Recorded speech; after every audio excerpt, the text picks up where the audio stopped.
Hey everybody, and welcome to Let's Look at Evoland. This is a very interesting kind of game that I'm going to liken a lot to DLC Quest. But in any case, this is coming out today on Steam, and essentially this is a Zelda-style adventure game in a way. It's weird because it kind of goes through evolving styles. There's like active time battles, sometimes there's turn-based battles, sometimes there is a combat system, akin to something like A Link to the Past. But in any case, what this is, on the whole, is basically an exercise in studying the history of adventure games and RPGs throughout the years.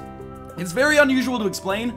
It has a very kind of DLC questy vibe, at least at the very beginning. But what I want to do here, I'm going to start a new game because I don't want to spoil anything. But the first thing I want to do is actually just go to continue so that you can see what the graphical style will look as you get a little bit further into the game. So as you can see right now, we've got some like pre-rendered backgrounds, and we're walking around looking a little bit like Link, perhaps in Ocarina of Time, or one of the games from a future generation. Not future generation, but further on than Ocarina of Time. And this, it's got a very kind of Final Fantasy VII-esque vibe here. Now, I don't want to do too much here, because I really want to, in this video, not spoil anything, but still highlight the kind of progress that you make in the game. So let's actually exit back to the main menu. Very, again, Final Fantasy VII-style backgrounds and menus there. Then we're going to start a new game, which will probably erase all of my existing progress, but you will understand pretty quickly how different things look here. So the basic premise is that we are going to start in like a 4 or 8-bit style here. We're kind of looking like the original Game Boy or something right now. And we're going to open these treasure chests. That's going to be our only goal. It actually kind of looks like Jason Rohrer's Passage right now as well, but it's not really anything like that at all. Yeah, and our only goal is going to be to open these chests. Each one of these chests that we open is going to kind of open our eyes to a new feature of the game. So right now we only have right key, which means, literally I can only use the right key on my keyboard. If I open this chest, then I get the left key, and if I open the left chest, all of a sudden, I get 2D movement, and I can actually move up and down, as well as left and right. Now, things are going to move very fast here, as you can probably tell, and this is where the DLC Quest kind of similarity comes into play. It's not totally DLC Questy here, but, the first 15 minutes very much are. But it gets a little bit deeper than that. It's not a traditional RPG or adventure game by any stretch of the word. It is more of almost like an intellectual amusement, if that makes any sense at all. So we're picking up a number of upgrades here, and eventually we're going to get upgrades in an almost Metroidvania style that will allow us to access new areas. So the first thing we got here was a sword, which is going to allow us to cut down bushes by cutting down these bushes. Oh god, what is the attack button? I've totally forgotten. It is space, okay. Yeah, but by now using our sword, we can access a few more chests. I'm just hoping that my mouse pointer isn't on the screen for you guys there as we move on a little bit. Sadly, I don't think I can access that treasure chest yet. Some of them will merely contain stars, which I guess allow us to get an achievement in the end if we get all of them, or some kind of high score, I guess.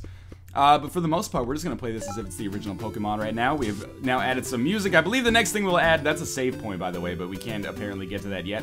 The next thing we will add is probably sound effects, if I remember properly. But one thing I will say is that I've never really been great at these kind of games, and I do find myself occasionally getting lost as I play through these. But, beware, if you're interested in playing this game, I would encourage you maybe to watch this video, yes, but don't watch any Let's Plays, because that's going to spoil half of the fun for you. A lot of the fun of this game is seeing the kind of surprise, or, being surprised yourself with what they're going to give you and how the game changes. I mean, we start at this point, and you saw the point at which we, maybe not end, but a point we get to after about an hour of play or so.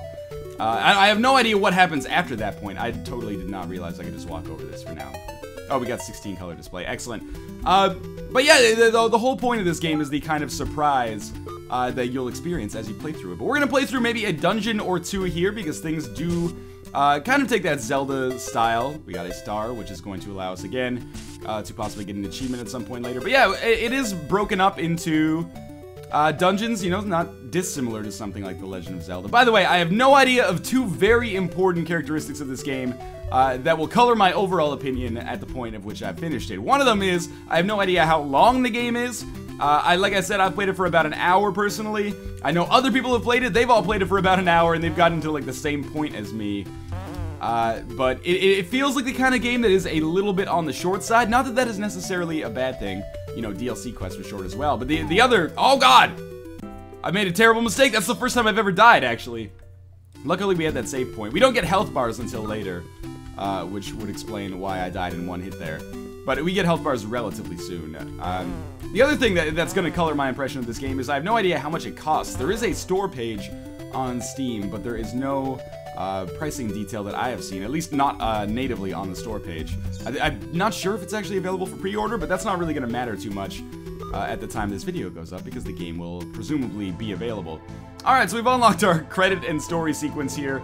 I will hold down the spacebar just to kind of speed things up a little bit.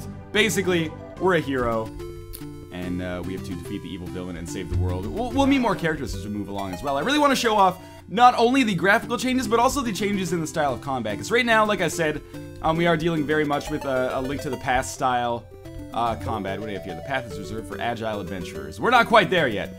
But right now, yes, it's very Link to the Pasty, but that will change as we move onwards. And it's almost got a little bit of a, like, Cthulhu Saves the World or Breath of Death 7 vibe to it. So we can't pass that stone yet. I'm going to spoil that for you. We will be able to pass it eventually. Ah, god damn it, but it's going to require some kind of dimensional shift that we'll see a little bit later.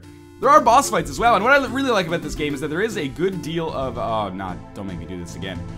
There is a good deal of variety with respect to, the kind of enemies that you are going to be dealing with, and the boss fights that you're going to be dealing with along the way as well.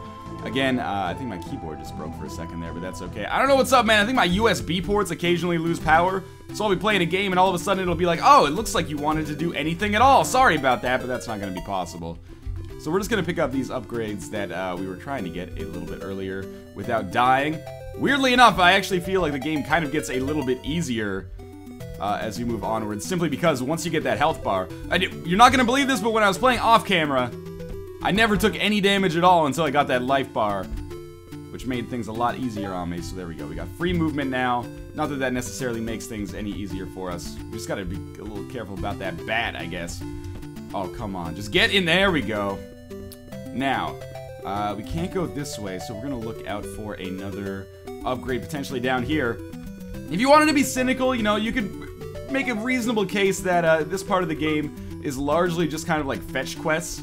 You're just walking around essentially, another star, walking around essentially aimless, just trying to find these treasure chests. And you know, that doesn't necessarily make you cynical, it might make you realistic, but at the same time, this game is kind of a testament to how a change of scenery can really liven up a game that is otherwise based on a very simple or perhaps repetitive or rudimentary concept. Like, even though on a logical level, on an intellectual level, I know that this game is largely just, hey, go from point A to point B and things will change a little bit along the way. I'm still having a lot of fun with it, or perhaps more accurately, I've had a lot of fun with it. Did I not? I didn't go this way yet. Okay, so what we have to do is maybe kill both of these guys. There are some monsters whose character design, or, you know, just enemy design, or even the attacks or the specific weaknesses that they have, are pretty much lifted wholesale from other games. Like, these guys are, you know, from basically every action RPG or adventure game ever made, but I think more specifically from Zelda as well. So let's boot this up. We get the inventory.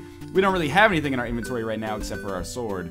I've actually not gotten ranged weapons yet, and we have now reached the overworld. So, we do have kind of almost like a Final Fantasy style overworld here, as well as a Final Fantasy style turn-based battle system. So we're not actually dealing with active battles anymore. We are dealing with, I guess, active time battles again in a Final Fantasy VII style. I apologize for using 7 as my reference point for everything, but that is one of the only Final Fantasy games I've ever played, I'm ashamed enough to admit. We've entered Mode 7. I agree, it did look really gorgeous. There are some spelling errors occasionally in the game, by the way, which may or may not bother you, depending on your own, you know, personal level of standards, I guess, when it comes to that. And we're gonna enter our first town here, and I believe after finishing this town, we will also get our first dungeon, which is going to be good to kind of demonstrate how things actually work once you get inside of a dungeon. It's weird that 2013 so far has kind of been, you know, a year of love letters to games like this. You know, Anodyne is also very similar to this. And I'm assuming it's like convergent evolution as opposed to, you know, a number of people getting together and saying like, hey, let's do this all in the same year. Both this and Anodyne are worthwhile in their own right. Anodyne is kind of like a more, they play it straight, right? It's a tribute, but it's not a parody. Not to say that this is a bad thing by any stretch of the imagination. By the way, I have no idea what these cards do. That is not explained, at least not yet. But, you know, we can play Double Twin at some point. And we got some reskinning here for Papunika Village. Obviously a reference to Kakariko Village, I'm assuming. Now, we can't go inside of these houses yet, but to spoil the progression of this town a little bit, what we can do is there's a well somewhere. Oh, there's another treasure chest I didn't see. Oh, we got NPCs. These NPCs won't really talk to us right now because we're a kid. But if we instead just choose to jump down the well, then we can find something down here, and if we consume it, we will become an adult, again, in true adventure RPG style. So, let's continue making our way over here. I believe there might be some kind of item down here. It might just be a star, though. It's always disappointing for me as someone who doesn't really care about 100% completion in most games. Oh, it's a card. Yeah, I don't care about 100% completion in most games, so whenever I, like, walk way out of my way and get a star, I'm like, oh, you got me, game! April Fools! Well, you know, it's actually, like, the second or third by this point. But in any case, now we are not a kid anymore. So, what we can do, I believe there's a treasure chest somewhere over here, which we can use to actually gain access to these rooms, or these houses. Okay, good. And what we have to do actually now is buy a new sword. So again, I'm spoiling things. I'm fast-tracking the progress a little bit to kind of show off my impressions of the game and how things change. So we've got to actually get involved in some random battles here, and in doing so, we will gain a good deal of glees, or gliss, which is our currency. Obviously, again, an homage, if you will, to Gil from Final Fantasy, I'm assuming, which was the currency in those games, or that game. At least the one that I played. And with these guys dead, we'll get some more. There is no experience yet, but as we progress a little bit further into the game, we will open a treasure chest, and that treasure chest will give us the ability to amass experience points, and then we'll level up. We don't actually, like, you know, change our characters when they level up. They just kind of change automatically based on... Again, almost in kind of like, I believe this is how Cthulhu Saved the World worked, but it's been a while. Same with Penny Arcade 3, I guess. Where when you level up, let's say you hit level 2, at level 2 your offense goes up, at level 3 your defense goes up, at level 4, you know, your magic skill goes up or something like that, and it kind of alternates and goes back and forth. We will get a healer at some point, so don't worry about the fact that I'm low on HP right now. There's also an inn in this town that we can use to heal ourselves, but for now, we've grinded probably as much as we need to do. In terms of focus on grinding, reminds me a lot of Half-Minute Hero in the sense that it's not really all that important. So this is our shopkeeper, I believe, if we open this. Yes. So, let's... Oh, it says... Wait, you can always spend your gills with that guy, but whenever I fight somebody and win, it says glees, I'm pretty sure. I'll check it again in a second.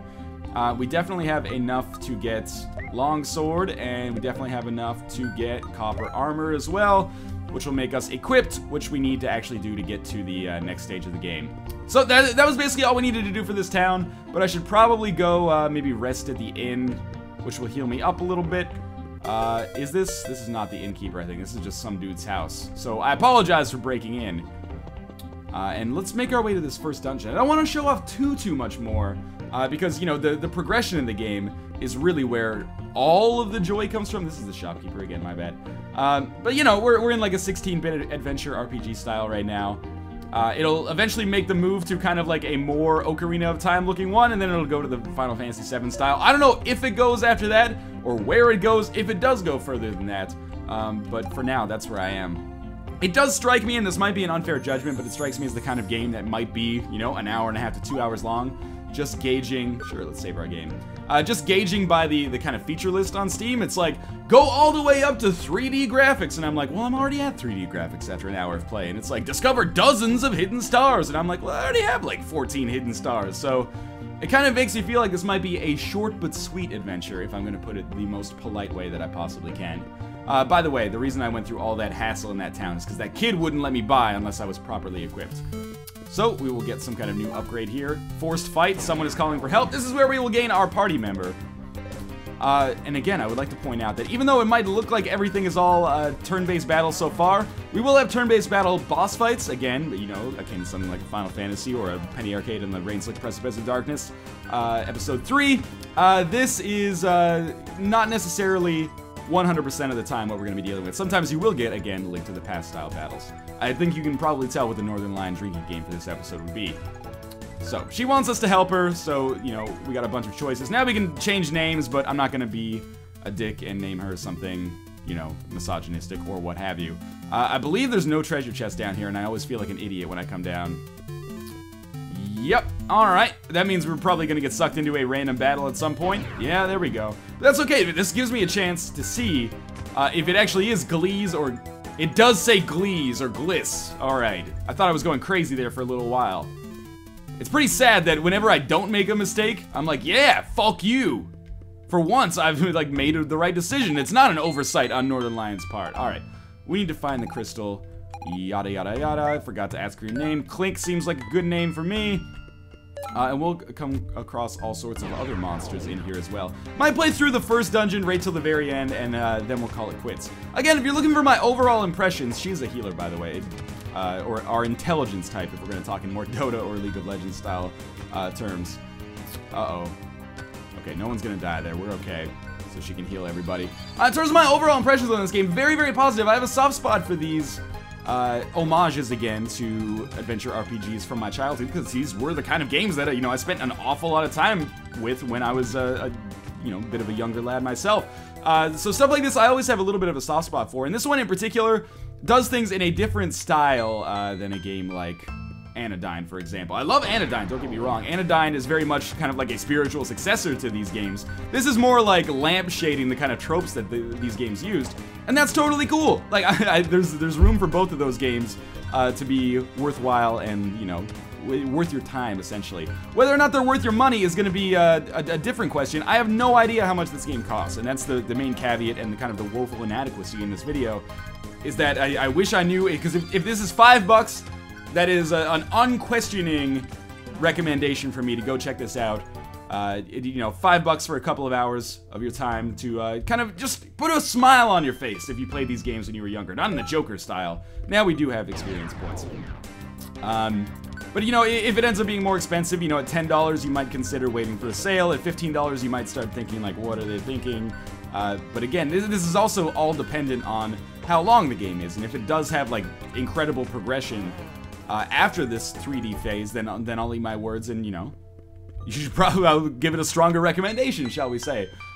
So as always, consider this my encouragement to do your own research and read formal reviews if you are skeptical about whether or not you will like this game. I am being careful to not show off too much of what's going on here, because I would be very hesitant to spoil a game for you, because again, almost all of the joy and wonder here comes from, playing it through yourself and seeing the kind of surprises that they give you. Anyway, we leveled up there.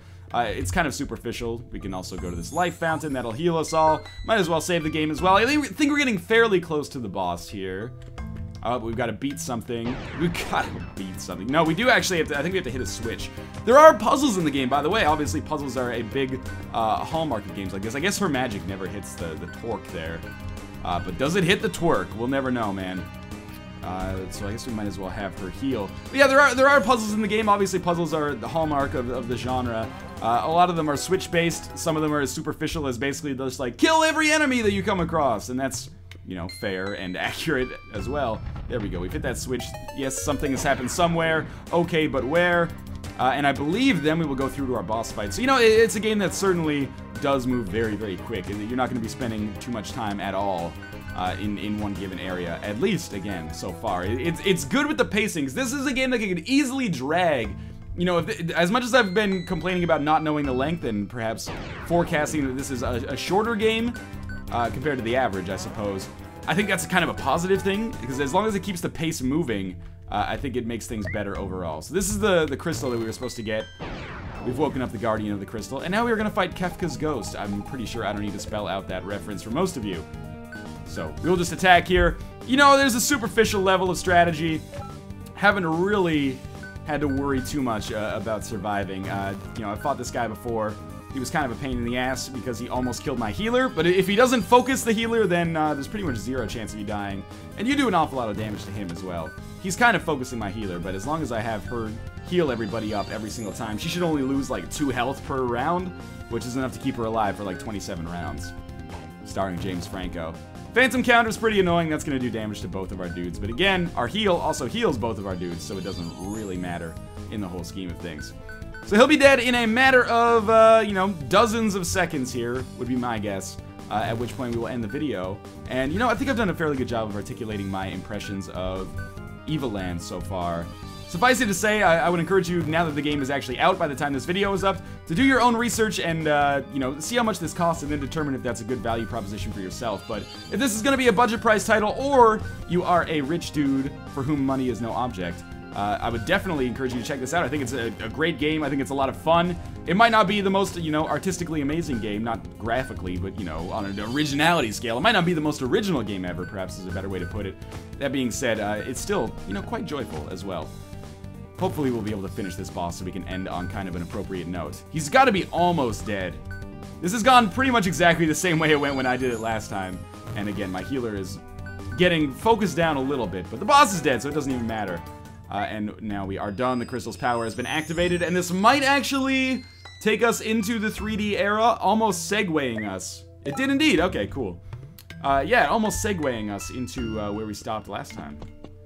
And in entering the overworld, we can see everything now, and maybe we'll get something new here. 16-bit music. In any case, we're gonna stop there with it looking all Quest 64-ish. Let's exit back to the main menu. Again, this is Evoland, available for some price on Steam. I will put a link in the video description to check it out.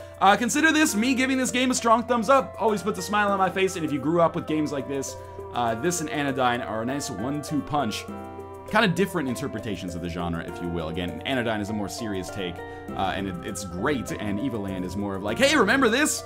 That was weird. It's almost like going through, like, the It's a Small World After All ride at Disneyland or something. But in any case, again, thank you guys for watching. There will be a link in the video description to check out the store page on Steam if you're interested in buying it. For the third time, thank you guys for watching, and as always, I will see you next time.